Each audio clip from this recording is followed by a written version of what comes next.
नमस्कार दोस्तों, मैंने इसके पहले एक वीडियो बनाया था जिसमें मैंने सारा रिफ़ंड प्रोसेस के बारे में बताया था, लेकिन किसी कारण से मैं उस वीडियो को पूरा नहीं कर पाया था और उसमें लास्ट की जो स्टेप थी वो रह गई थी। मतलब मैं फॉर्म जनरेट करने तक का ही बता पाया था, उस फॉर्म को री अपलोड करना रहता है, तो वो प्रोसेस मेरी बाकी रह गई थी। और सहारा पोर्टल से रिलेटेड कुछ बातें आपको और बताना थी और ये भी बताना था कि जो हम फॉर्म अपलोड करेंगे उसके साथ एक पेन की कॉपी भी अपलोड करना है। इसलिए मैंने उस पुराने वीडियो में ही इस वीडियो को ऐड करा है और पूरा एक कंपाइल वीडियो बना दिया है ताकि आपको एक ही वीडियो में पूरी जानकारी मिल जाए। दोस्तों, अगर आपने अभी तक सहारा इंडिया के जो पैसे विड्रॉल करने के लिए आवेदन नहीं किया है तो कर लीजिए, बैठे मत रहिए, क्योंकि सुप्रीम कोर्ट के सख्त आदेश के बाद से पैसे मिलने की उम्मीद बढ़ गई है और सभी जमाकर्ताओं को अब अप्लाई कर देना चाहिए। तो इसके लिए हमें सबसे पहले यहाँ आपको गूगल क्रोम ओपन करना है। क्रोम पर आपको सिंपली लिखना है सहारा रिफंड। आप चाहे तो ये भी लिख सकते हैं सहारा रिफंड पोर्टल।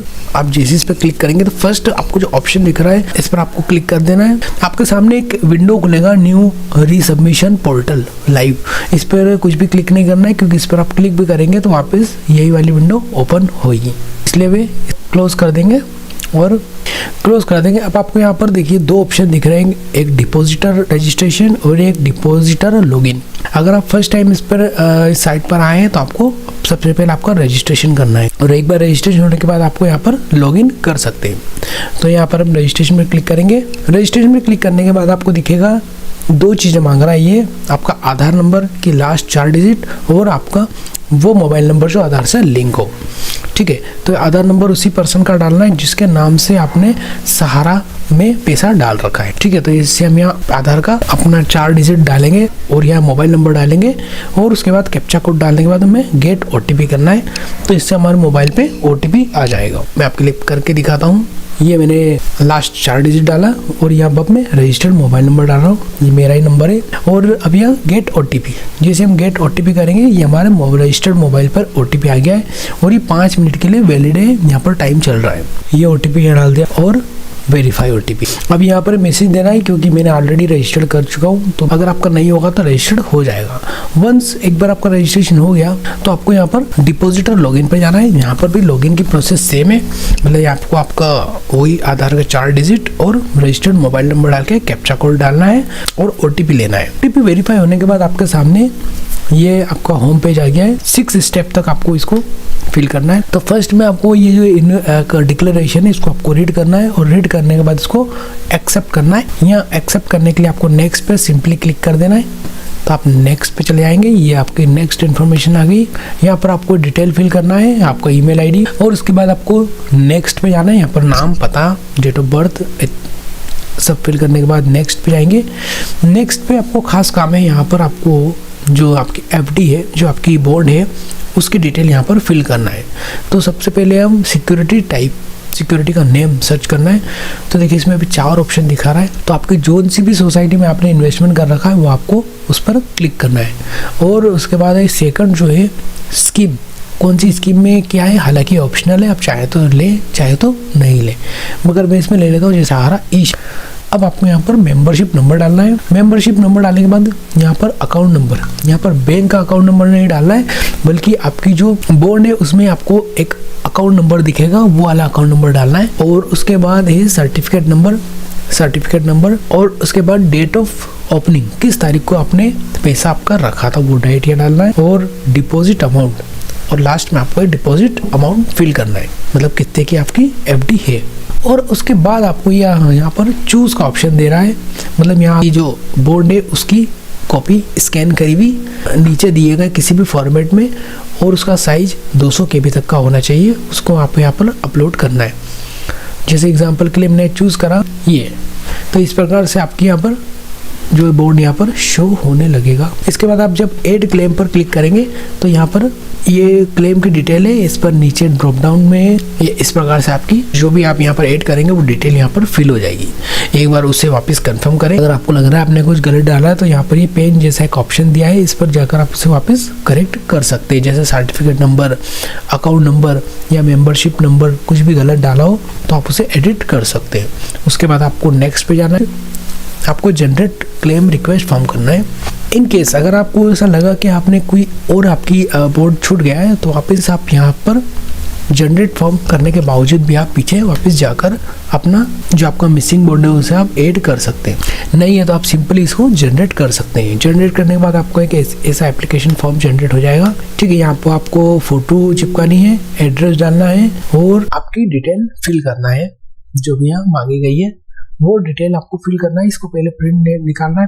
प्रिंट निकालने के बाद आपको डिटेल फिल करना है। यहाँ पर जो भी डिपॉजिटर है उसके साइड इसको स्कैन करके अपलोड करना है।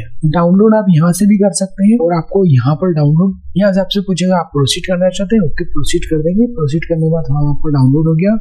डाउनलोड होने के बाद नेक्स्ट पर जाने का ऑप्शन देगा। अब आप आपका फॉर्म के अगर सब डिटेल भर चुके हैं तो उसे स्कैन कॉपी यहाँ पर आपको वापस अपलोड करना है।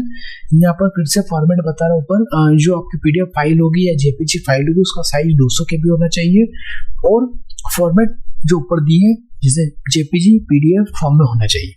यहाँ जब आप अपलोड कर चुके होंगे तो आपके पास एक एक्नॉलेजमेंट रिसिप्ट होगी। ये जो 6 नंबर का पॉइंट बचा हुआ है एक्नॉलेजमेंट की रिसिप्ट जनरेट हो जाएगी जिसे आप आपके पास सेव करके रख सकते हैं। तो आप जैसे ही फॉर्म के सबमिशन पर आएंगे तो चूंकि हम उसी समय तो उसको सबमिट कर नहीं सकते, हमको प्रिंट लेना पड़ेगी, उस पर साइन करना पड़ेंगे, उस पर हमारी जो भी डिटेल फिल करने की वो फिल करना पड़ेगी। उसके बाद हम इसे वापस अपलोड करेंगे। तो जब आप दोबारा लॉगिन करेंगे तो यहाँ आपको अपलोड का ऑप्शन नहीं दिखेगा। ठीक है, तो यहाँ पर आपको क्या करना है, सबसे वापस एक बार फॉर्म जनरेट पर क्लिक करना है और इस फॉर्म को यहाँ पर डाउनलोड कर देना है। अब डाउनलोड होने के बाद आपको आप चाहे तो इसको वापस कैंसिल कर देना, डाउनलोड करना नहीं है, आपको केवल क्लिक कर देना है क्योंकि फॉर्म तो आपके पास ऑलरेडी अवेलेबल है जिस पर आप अपने फोटो भी लगा चुके हैं और साइन भी कर चुके हैं। तो इसको हमें डाउनलोड नहीं करना है, केवल हमको ये नेक्स्ट का ऑप्शन लाने के लिए प्रोसेस करना पड़ी। ठीक है, क्योंकि अभी जब हमने इस फॉर्म को ओपन करा था, इस पेज को ओपन करा था तो हमारे पास ये नेक्स्ट का ऑप्शन नहीं था। देखिए यहाँ पर ऊपर आपको एप्लीकेशन फॉर्म को चूज करके अपलोड करना है और नीचे आपको आपका पेन अपलोड करना है। इन्फॉर्मेशन के लिए आप बता रखा है हमें यहाँ पर क्या क्या करना है फॉर्म को अपलोड करने के पहले।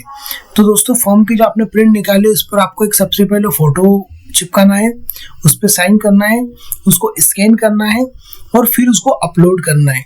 और आपको खास ही ध्यान रखने की बात यह है कि जब आप उसको डॉक्यूमेंट का कुछ जब नाम देंगे तो उस डॉक्यूमेंट के नाम में कहीं भी आपको डॉट का इस्तेमाल नहीं करना है। कुछ भी आप उसका नाम देंगे तो उसमें डॉट नहीं लगाना है। और जो फॉर्मेट होगा वो फॉर्मेट उन्होंने पहले डिस्क्राइब कर रखा है, वो पीएनजी हो सकता है, जेपीजी होगा और इसके अलावा पीडीएफ हो सकता है। एप्लीकेशन की जो फॉर्म है उसका साइज केवल 200 KB होना चाहिए, इससे ज्यादा नहीं होना चाहिए।